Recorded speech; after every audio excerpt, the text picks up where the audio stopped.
अखिलांध्र जनता सुधींद्र मणिदीपका त्रिशतकाधिका चित्रमालिका जैत्रयात्रिका సేవలందుకున్నవాడు సేవకుడై తిరిగినాడు.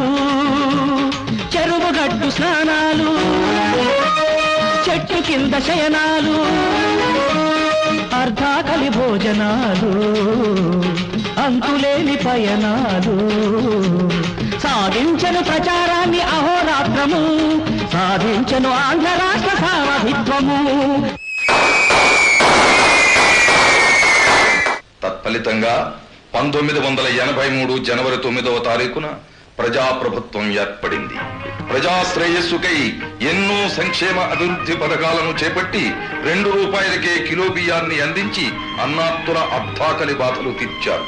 సగం ధరకే కట్టుబట్టలను అందజేసి చిరుగు బ్రతుకుల చింకిపాతల జీవులను బాగు చేశారు. పక్కా గృహ నిర్మాణాలను చేపట్టి పేద ప్రజల ప్రాణాలకు భద్రత కల్పించారు.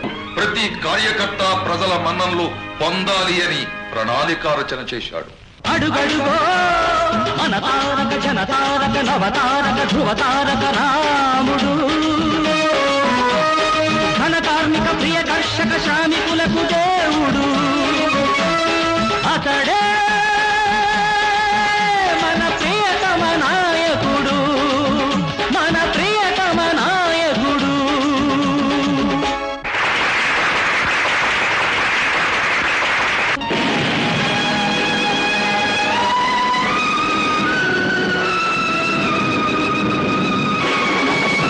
ప్రజాపాలకుల్ని చూసి ప్రజాకంటకులకు కన్ను పుట్టింది. హృదయకోశంలో శస్త్రచికిత్స కోసం అన్నగారు అమెరికా వెళ్లి తిరిగి వచ్చేసరికి కుట్ర జరిగిపోయింది. ప్రజాప్రభుత్వం కూలిపోయింది. డాక్టర్లు బ్రతికించడానికి అన్న గుండెకొస్తే సహచరులు పడగొట్టడానికి వెన్నుపోటు పొడిచారు. ఈ అన్యాయాన్ని సహించలేక, ప్రజాస్వామ్యానికి జరిగిన అవమానాన్ని భరించలేక డాక్టర్లు వద్దని హెచ్చరిస్తున్నా, ప్రాణం పోతుంది అని భయపెడుతున్నా, ప్రాణం కన్నా ప్రజాస్వామ్యమే మిన్నా అని అట్టుడికి పోతున్న ఆంధ్ర రాష్ట్రంలో మళ్లీ కొదమ సింహంలా గర్జించాడు. కదిలింది కదిలింది చైతన్య రథం, తెలుగు జాతికి నాడది తిరుగులేని ఆయుధం. కదిలింది కదిలింది చైతన్య రథం.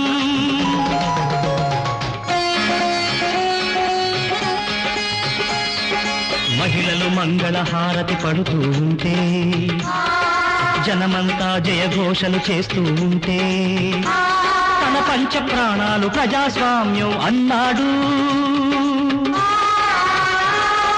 ప్రజాసేవలో ప్రాణం తృణప్రాయం అన్నాడు. జనం కాదు చెలరేగిన ప్రభంజనం వాడు, అన్నకు ఆయువు పోసి అమరులైన వాళ్ళు.